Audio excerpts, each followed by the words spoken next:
You ask Tiger to solve. This deals with linear equations with one unknown.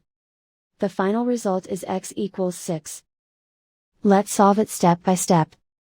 Simplify the expression. Group like terms. Simplify the arithmetic.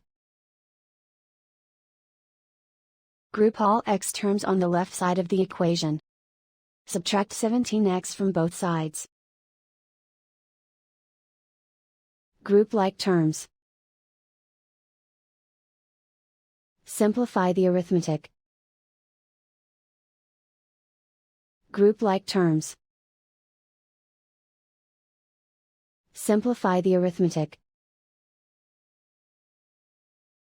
Group all constants on the right side of the equation.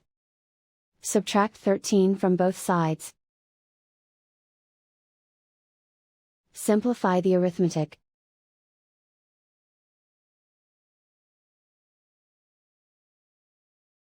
Isolate the x. Divide both sides by -6. Cancel out the negatives. Simplify the fraction. Cancel out the negatives. Find the greatest common factor of the numerator and denominator.